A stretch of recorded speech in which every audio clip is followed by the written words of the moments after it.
As I have said too many times to mention, we're living in a historical documentary moment where we are going to need to sacrifice our time, our comfort, and our safety to protect ourselves, our families, and our future generations. One person who is doing just that is my good friend Jacob Johns. And I'm honored to be able to learn from him every day so that I can be brave and fight for our survival like the warrior he is. Jacob, join me on stage. Hey, Jacob, real quick. Jacob is an amazing community organizer. His work stems from efforts to innovate new ways of moving society forward. The outdated models of how we live on this planet are failing, and we need new paradigms that uplift the planet to a higher state that heals our world. Jacob's organizing efforts have focused on multiple interconnected issues involving social justice and minority rights, as well as environmental protection. We as a society crave new models for progressing the consciousness of humanity, and currently, Jacob is immersed in progressing society in a multitude of ways. He draws from his cultural heritage continuously as he works, using traditional ceremonies, concepts combined with art and activism, shifting movement and culture, taking us one step closer to a mindful planetary consciousness. Jacob has been doing this work full-time for the past 5 years in order to help co-create tangible goals that help us end this climate crisis. We as human beings need to create new ways of connecting that break down imagined walls of separation, shifting the culture back to unification. I'm humbled to share this screen with you, Jacob, and look forward to you sharing your wisdom. Jacob, the platform is yours. Thank you so much, Mark. It's really nice to be here and to be in the space and sharing this space with all of you. I know COVID restrictions have made in-person gatherings just dangerous, and it's unfair for us that have to do this type of work to be forced into situations like working virtually. But I'm really honored and grateful to be in this space, and it's coming out so well, and it's going to be a great summit. So I just appreciate you giving me some time to open up this morning. My name is Jacob Johns. I'm a community supported organizer. I live in unceded Spokane territory in Spokane, Washington. I'm Hopi and Akimaratam. My Hopi name is Anakapataya, which means fixing two broken arrows. And I lived in Washington State for about 10 years now, 10 years. When I was about 17, I grew up in Arizona. So I'm like, my tribes are from Arizona. We're like down south, we're the southwestern tribes. My tribe, Akimaratam, and Gila River Pima is what they call us in English. But we're Atam people. And there's Akimaratam, which is the river people. There's Tanaatam, which is the desert people. And there's Hasiat-Atam, which is the sand people. But we're all the same people. We all speak Atam. And growing up in Arizona, we're very close to Mexico. We're very close to the southern border. And as we slowly start going down, my tribes are from Phoenix, and then the TO are from Tucson. And then our relatives and our cousins are down in Mexico, just on the other side. And if you look at the reservation system within America and in Mexico, the Tohono Nation goes all the way into Mexico. And there's a gate that you can take from the reservation to get to the reservation in Mexico. And the reason I bring this up is because us as Atam people, we have been here on this continent before these nation states have been. We were here before the concept of Spain. We were here before the concept of Mexico. We were here before the concept of America. And we are the indigenous people.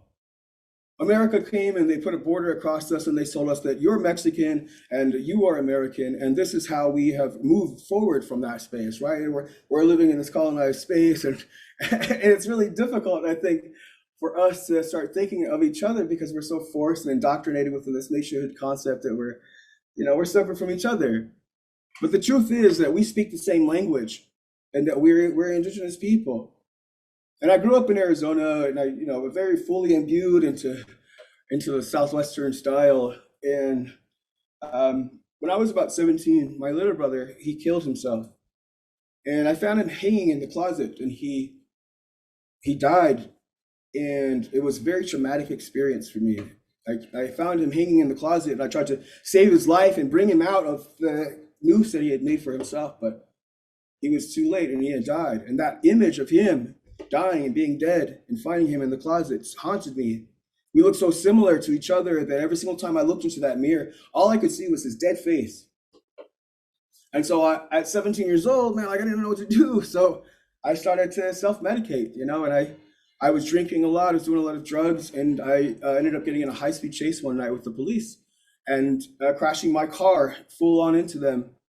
And then spent the next 8 years of my life in maximum security prison for assaulting a police officer with a deadly weapon. And so from the year 2002 to 2010, I was locked up in maximum security prison in Arizona. And one of the things that really struck with me, and the reason I bring that up really right now is I was in maximum security prison, right? I mean, everybody next to me is doing like 25 to life and all this stuff. And it's like the old school scary like bars and there's tears and all this stuff. And in prison, people are separated by race. And, whites hang out with whites, blacks hang out with blacks, natives hang out with natives.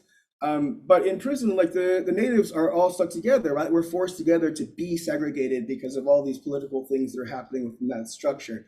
But when we are separated by ourselves, and I was in maximum security prison, there's also the Mexican nationals who come and they run separately from the Chicanos. And there was a Mexican national who came into the prison and he told those Chicanos and he told those Paisas, he told them, hey, listen, I'm not Mexican. I'm Otham, right? And he's like speaking Otham with his really thick accent, but he's a Mexican national, and he's telling us, hey, I'm running with these Indians. I'm an Indio. And it really blew my mind, it really blew my mind. I was in prison for about 8 years, and it was such a long time. And I was like a different person when I went in, right? But with that time, every morning I would wake up and I would meditate. And I would try to think about what it is that got me into that space, and then what it is that I can do once I get out.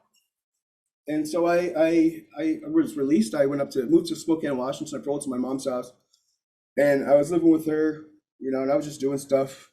And it was really difficult, I think, moving from a space where there's brown people everywhere to like an all white space where there's nothing but white people everywhere. It's a trip.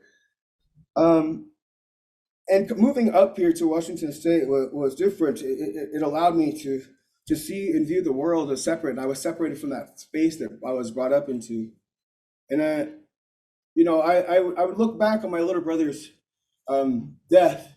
And after he passed, there was a dream that was had where he was crying. He was holding this little black book. And I told my mom the dream. I told her this dream, and she was at this Catholic bookstore. She was raised Roman Catholic, and she was at a Catholic bookstore. She saw this little black book that was on the ground, and she picked it up, and it was bookmarked, like how Bibles are, with a ribbon down the street.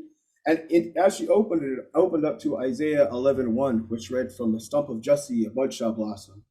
That was my little brother's name, was Jesse. It's on his gravestone today. And I'm not a religious person, right? I'm not here to sell religion to anything in any way whatsoever. But there's a pattern, I think, that we have to pick up from, that the universe is trying to tell us, that is trying to connect us and trying to get us to move forward together.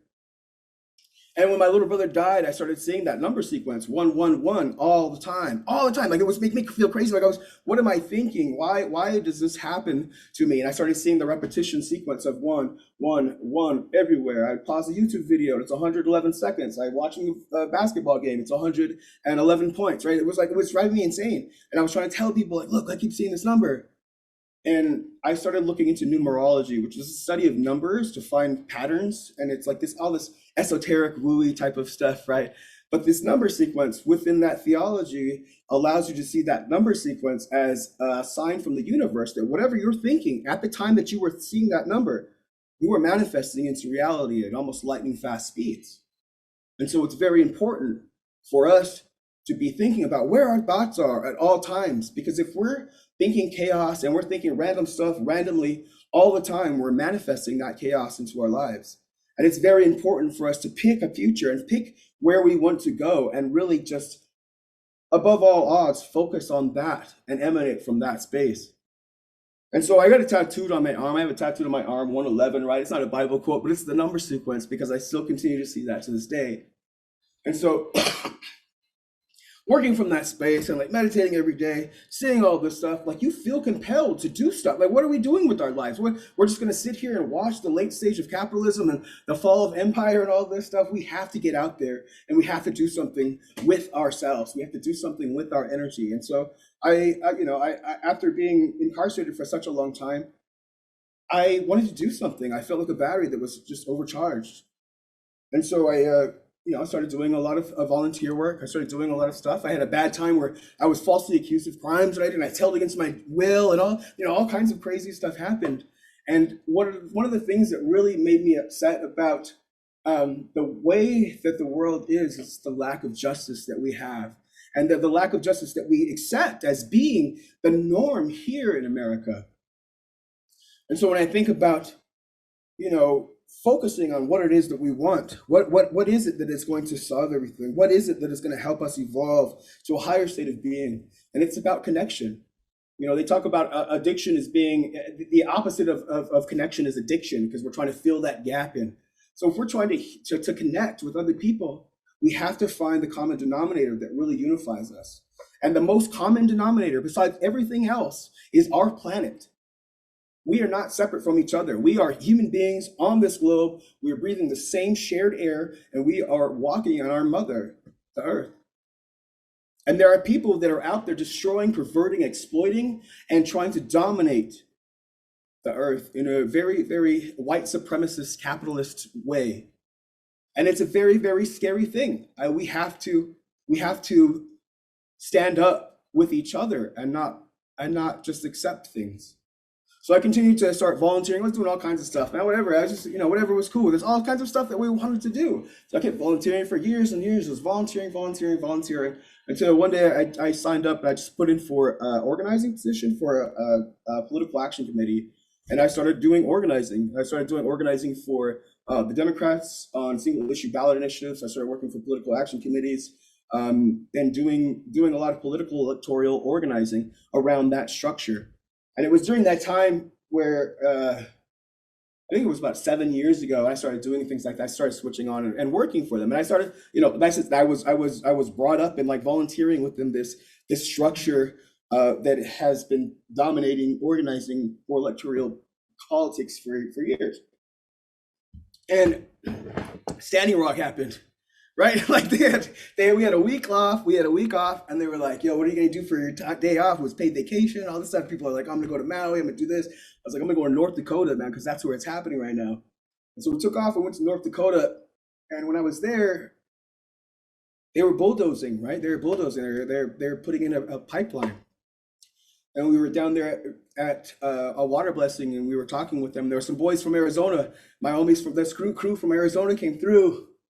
And they were bulldozing down at the grave sites where there was a court order in place preventing them from building, because there were graves. There were like over 25 graves in place where the American government had shot and killed women and children who were escaping the cavalry. And where they fell, those bodies, they buried them. And those bodies were buried in the path of the pipeline that they were bulldozing down the road, destroying and desecrating these graves.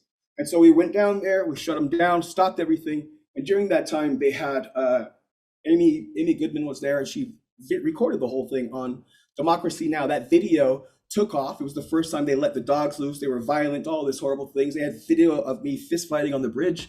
I put out a warrant for my arrest from that video. All kinds of crazy stuff I took forward from it.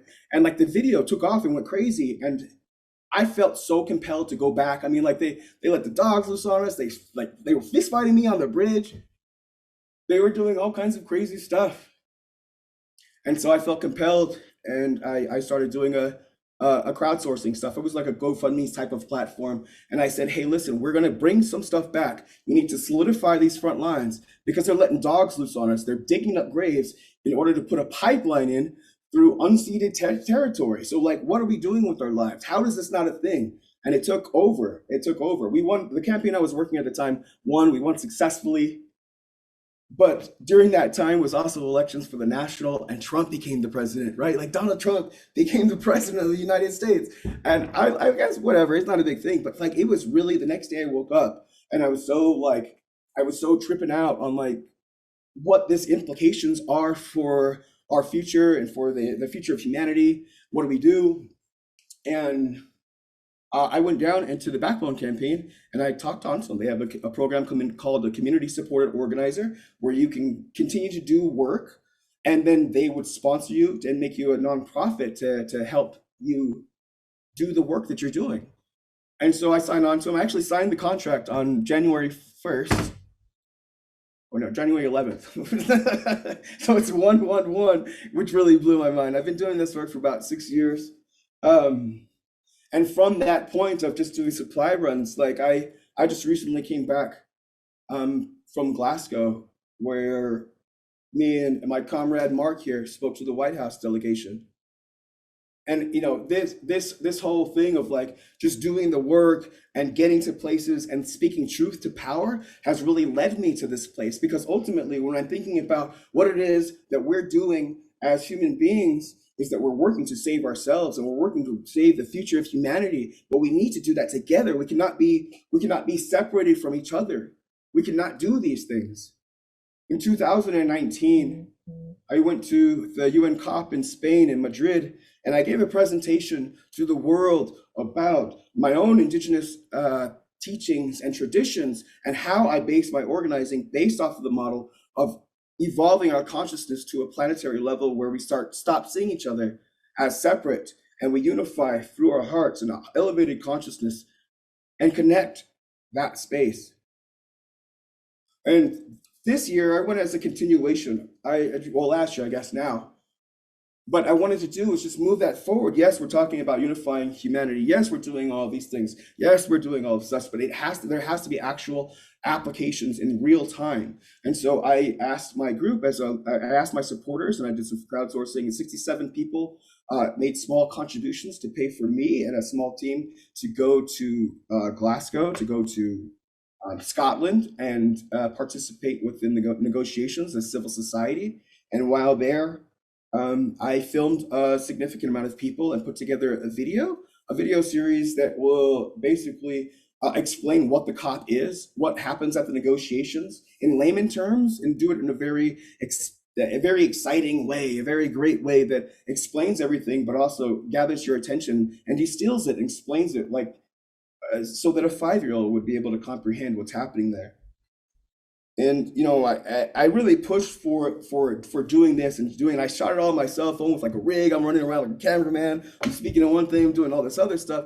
But like, if I'm there and I'm trying to amplify the voices of grassroots organizers, and for reference, in 2020, 227 environmental activists were murdered around the world during that time, and the majority of those folks were down in the global south. And when we talk about, you know, all these accords, we're talking about, you know, we have to stay below 1.5 degrees Celsius, and we start talking about it under those terms in order to avoid catastrophe. That catastrophe is only centered in white supremacy, because we're talking about that 1.5, the Northern Hemisphere will be affected by that.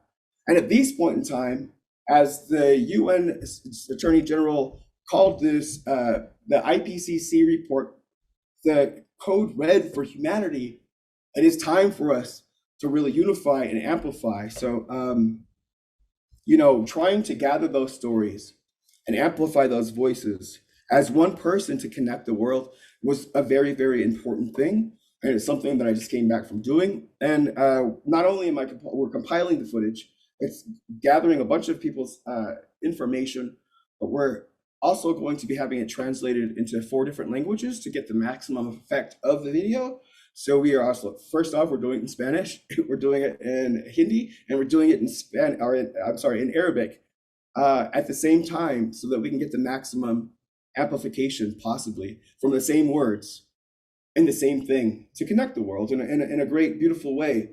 I think it's very important for us to start thinking about what it means to work from the space that we're all connected and breathing the air. And you know, when we come back from these large trips and we're doing all these things, what are we doing to connect? What are we doing to prolong that type of work?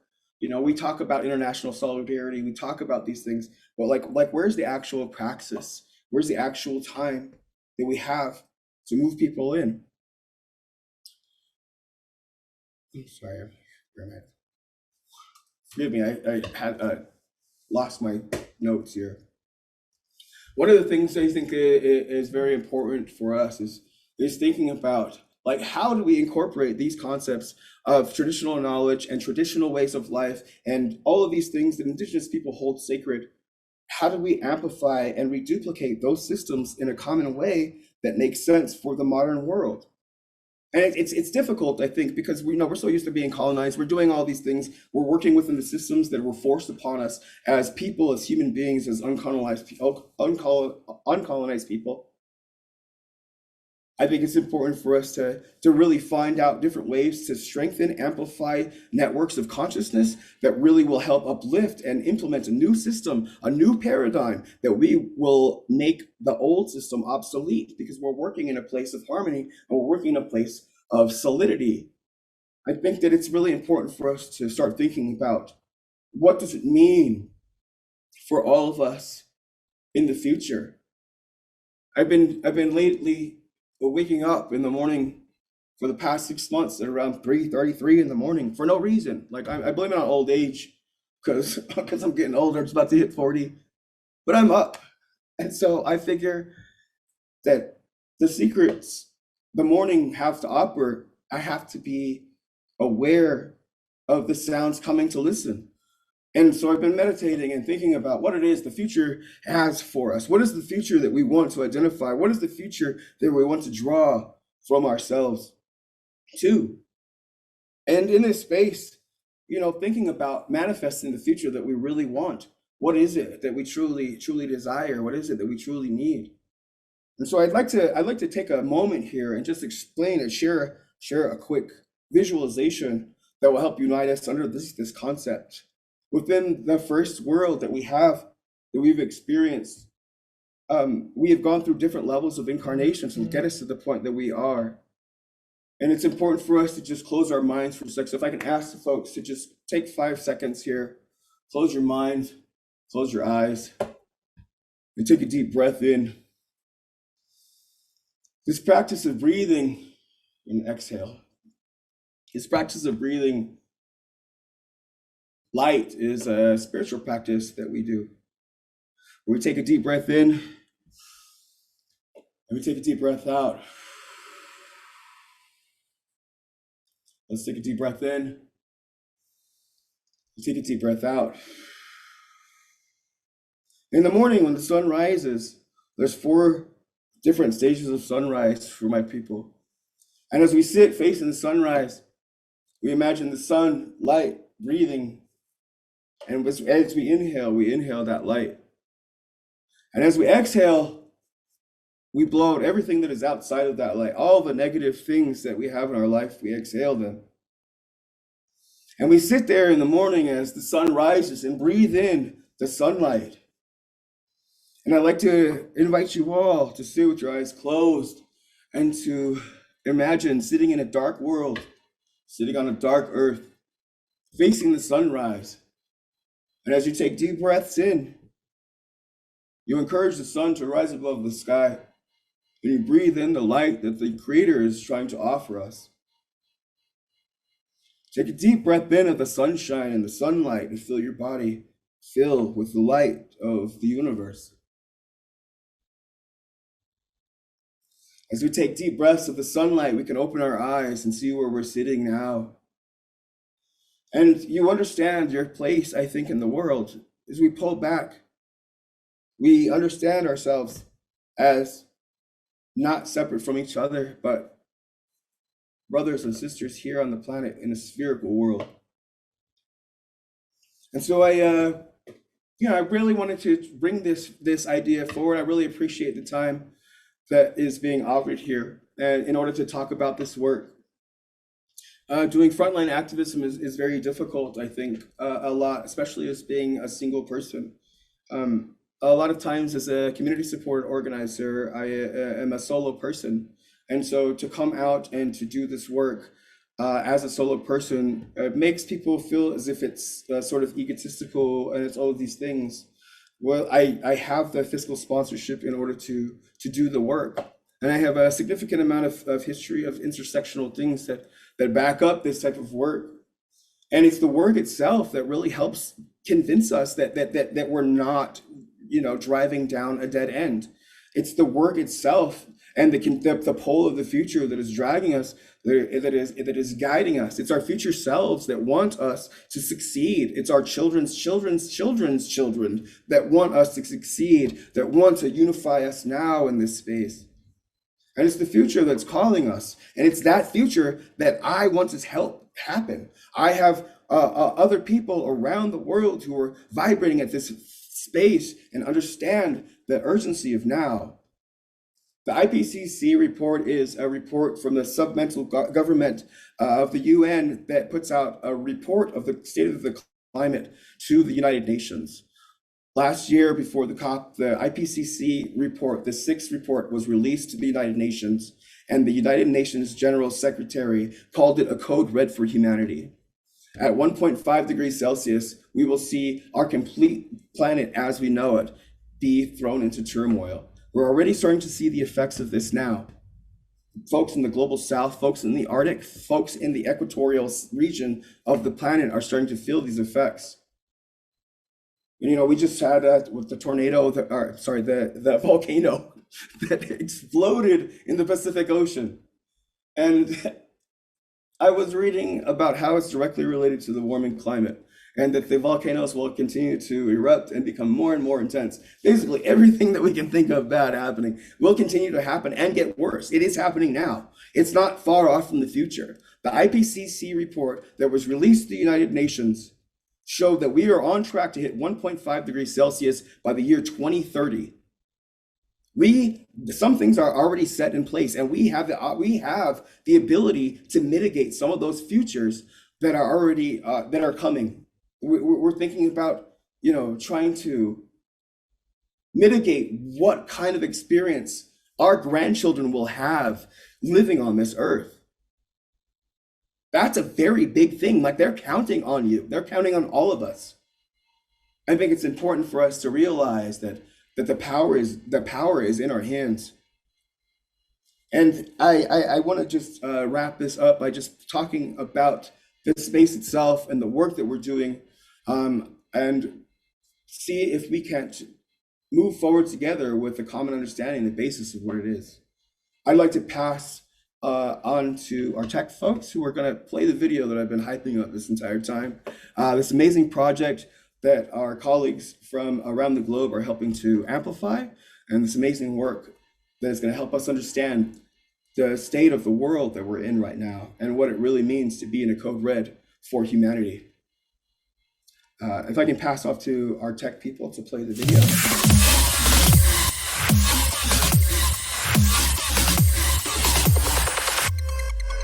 In the year 1992, the United Nations held an Earth Summit in Rio de Janeiro. The summit allowed the United Nations to adopt a framework aimed at preventing, quote, dangerous climate change. This legally binding agreement, known as the United Nations Framework Convention on Climate Change, or the UNFCCC, was signed by 197 countries worldwide. Each year, countries submit their nationally determined contributions to the United Nations framework as their countries plan to achieve the required goals. Negotiators come together to discuss the terms of the agreement at what is called the Conference of the Parties. The COP, as it is also known, is attended by countries that signed the United Nations Framework Convention on Climate Change. In 2015, attendees signed on to the Paris Agreement, setting the global temperature rise limited to 1.5 degrees Celsius. The Paris Agreement, as it was called, meant that countries have to keep cutting emissions until they hit net zero by 2050. We are now currently at 1.2 degrees in total global temperature rise, with new models predicting that we're actually on track to hit 1.5 degrees Celsius by the year 2030.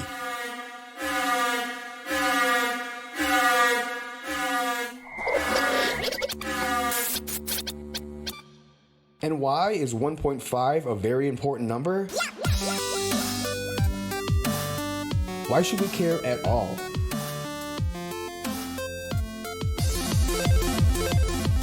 Global glacier melt accompanied by extreme droughts, global crop failure. Sea level will rise, accompanied by island nations being completely wiped off the map. The entire ocean becoming acidic and no longer able to support life. The entire equatorial region becomes uninhabitable. Society as we know it will fail. Systems that support life will fail.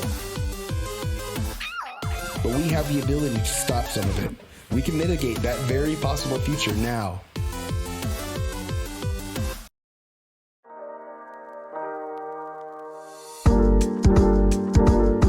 We are a part of the earth. There is no separation. And we must listen to ourselves and continue to replenish our spirits with hope and strength. And we have seen world leaders fail us over and over again, and yet we still continue to put faith in these systems that continue to destroy. Our societies must realize that the public interest is a global concern, and humanity will move forward together, leaning on ourselves for guidance.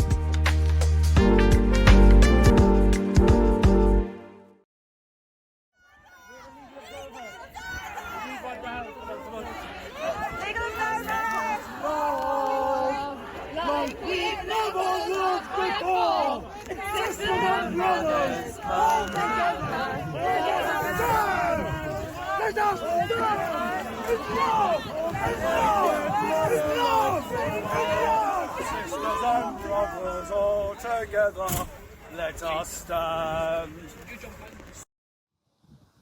Canada and the province of British Columbia are directly responsible for the genocide of our people. The states that exist on sovereign lands are responsible for the genocide of Indigenous people. My Aits name is Quisquacha, and my borrowed name is Katie George Jim, and I come from Coast Salish territories on what is now known as Vancouver Island. We cannot lie to the world about the authenticity of why we are here. These types of negotiations, these types of conversations that can happen at these conferences do not account for the truth. The truth of the blood that was shed, the truth of the existence of these countries. And we've gathered here to talk about the illegitimacy of these state actors and therefore the United Nations trying to negotiate or make trade deals on behalf of stolen lands and peoples.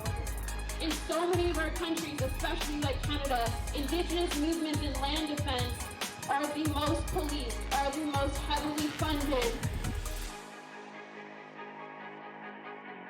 On our territories, the police force were established to remove children from their lands, to steal them away, to go to state and church-funded residential schools. I am so grateful and appreciative of those people that are holding strong to the roots of the issues, to the roots of the solutions, where we can acknowledge that we don't need capitalism, we don't need these outside bodies or institutions to fix our problems or to try to fix our people.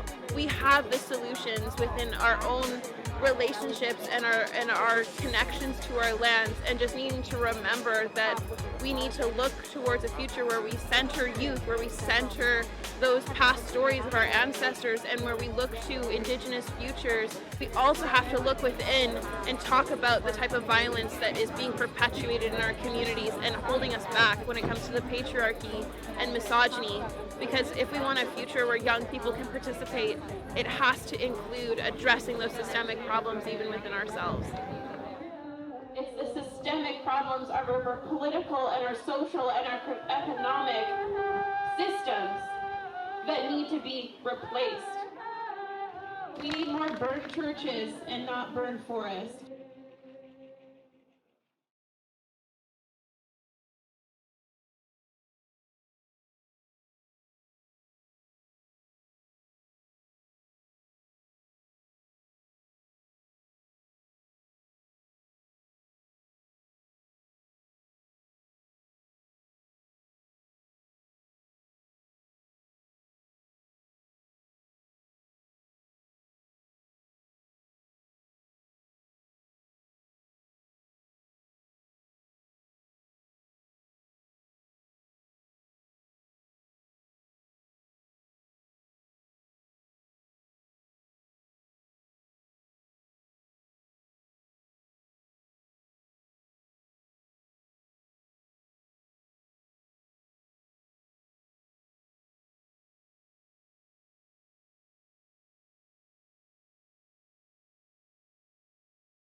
the people who are making this summit possible.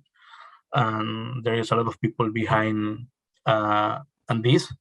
And yes, I would like to talk a little bit about what's going on, what we are doing over here also. For example, talking about climate change in general, what's going on in different countries, territories. And over here, we live on island, so it's small island that we are almost like some communities. We are 200 people, 300 people on the island. So, but right now, when we are speaking related to climate change, there is a community moving to mainland because the sea level rising is a real deal for us in my community. So also another communities, they are like planning to move in few years to mainland. So talking about climate change, something is something hard, and this is what is going on right now. And also, this is how also one of the point that TV Indígena is out, for example, trying to show to the world what's going on in different territories. It's not what's going on, also about our culture, about worldview, why it's so important to live in harmony with nature, the solution based on nature that we, the indigenous people, we have been working like to show to countries, to people who make decisions. And talking about people who make decisions, Jacob, you said about, he spoke about the COP25 and COP26. Actually, I was part of the caucus of the indigenous people. The caucus is the International Indigenous Peoples Forum on Climate Change. So I was of the team negotiating between different countries. And this is really, sometimes it's hard because we are going to hear everywhere that we, the indigenous people, we protect the 80% of the biodiversity of the world, but we don't have any voice where people are making decisions. So, and this is a unique opportunity to bring this here, and also say to say that we are here, we have the solution based on nature, and also. And nowadays here in Panama, I'm working as a liaison between indigenous peoples, territories, and Ministry of Environment. So yes, Jacob, I would like to thank you and to thank all these people who are behind of this summit. It's important that we need to bring to show what's going on in different territories. Yes, I don't know if you have any question, or I would like to, maybe Anthony is going to say something. Thank you so much. And I'd also like to introduce Anthony Diaz, who's the co-founder of the Newark Water Coalition, and he is also currently running for the mayor of Newark and New Jersey, and is the project partner for the Code Red for Humanity. Anthony? Hi, everybody. My name is Anthony Diaz from Newark, New Jersey. I think this is awesome to highlight this project. One of the things that when I first got involved in the environmental movement, I thought it was just a white base movement. It's for tree huggers. It's not for Black and brown people. And then when I started realizing that most of this stuff, most climate change happens in our community, organized more youth to get involved in these projects and in these movements and these spaces, because it's necessary. For us, in order to lead, we need to train up the ones that follow behind us. And for us, it's like, how do we get this message out? We need to stop letting other people tell our stories and tell our stories ourselves in a way that's authentic and organic to us. And that's why I think this project, Co-Rep for Humanity, is so important, because it is us telling our stories, not anybody else. And I think, in order to move this needle, we need to make sure that this is happening in an authentic and organic way. I'm very proud that there's this big summit of, Green Latinos, of Indigenous people from all over, because for me, it's important. Representation matters, but not only that, but the people that do the work in this representation matters even more. So I thank you for the opportunity, for giving us this space, highlighting our project, and hearing our voices. Yes, thank you so much. We thought of the idea of being able to go and amplify these people's voices, going out there, gathering these stories. There was a friend of mine who recently died. His name was Dewey, and Myron Dewey, he died, and he was one of the people who flew the drones over for Standing Rock and got so many people over there. And he told me that as Indigenous people that we need to tell our own stories to ignite the fire within other people. And so this project itself is really, really important, especially when we start talking about international solidarity. Our friend Imi here is down in Panama, and he's already starting to feel the effects of these impending climate collapse. In Newark, New Jersey, on the East Coast, we're starting to feel the effects of this impending climate collapse. And so it's very important for us to not only amplify the voices of people from around the world who are working to save ourselves, but to really talk about the international solidarity. And I'd like to lean on Ini a little bit about his experience as an Indigenous person in the negotiating tables as an official representative of Panama. Ini, would you like to just talk a little bit about the experience that you've had working within the UN COP? Yes, thank you, Jacob. I think I can say it is one of the hardest experience of my life, because I was speaking on behalf of all the Indigenous people in the world, with a few brothers and sisters from United States, New Zealand, from Ecuador, and different countries, and trying to put forward the Indigenous people's position in different articles, especially on Article 6, that we were trying to ensure that to use the free, prior, and informed consent of Indigenous people on the Article 6.4. So it was really hard, because I know that a lot of people, they don't understand the techniques or the technical words that it's used at the negotiations. That's why we are here also, to bring down in a common language how does it work. And yes, we had so many meetings from different countries, and some of the countries, they said, okay, look, I'm going to propose the Indigenous people position, and or we're going to propose the Indigenous people's language that we would like to use on different articles. Other countries, they told us, I'm not against the Indigenous people position. I'm not in favor of Indigenous people position. And few other countries that they said, okay, I don't care about Indigenous people position. So this is what it's really happened inside during the negotiations. So we have so many young people also pushing forward, and we're just few people negotiating, but there's a lot of brother and sister outside during the COP 2026 on the street. So I think the experience there, I can say we have a lot of work to do in our countries. The negotiation start in our countries. During the COP, it's kind of like they use details.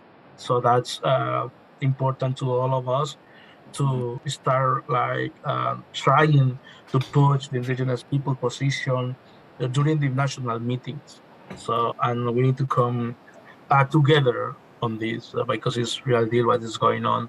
So this is what a little bit what we did there, and there is so many things that uh, we we did there in Glasgow, trying to propose also the participation of indigenous people in the public and private sector, also the designing and implementation of the NDCs and also and different things that is happening that the countries were making decisions and with the indigenous people we were just the observers, and we have the like uh, we we we are the protectors of the land, of the forest, of the life, of the biodiversity. But the countries or the government, they were making decisions. It's unbelievable, but that's happening. Thank you so much, Thank man. I you. really appreciate it. We're gonna have to start wrapping it up here, but I just like to just pass it off to Anthony. Anthony, do you have some quick 20 seconds just to offer up and expand upon what Nia was talking about? Yeah, I think ultimately it's up to us. If we want to see the world change, we have to be active participants. We can't just sit here and watch, the climate suffer. We can't sit here and watch these negotiations fail. We can't sit here on, Zoom calls. We know COVID is a real thing. We must do the work. We're organizers. If you're an organizer, you're an organizer of hope. We need to pour hope back into our community. And it's this international solidarity, it's this talking to one another, it's the sharing of resources, it's the sharing of information, it's the sharing of love, of energy. And I believe that we can win. I wouldn't do this work if I didn't believe that we can win. But it's going to take all of us to do it, all of us to. Yeah, thank you so much. And just to echo a lot of the things, it's really important for us to just figure out what kind of privilege that we do have, especially as Americans, and to put pressure on our own governments as our own governments go and represent our country at these international tables and negate a lot of progressive things. It's important for us to put pressure on our own systems in order to affect change internationally. So I just want to thank my partners here for coming and spending some time with us and talking a little bit about the urgency of us connecting internationally in the hopes of saving the future of humanity. Thank you all so much. I want to salute you for taking the time out and listening to us.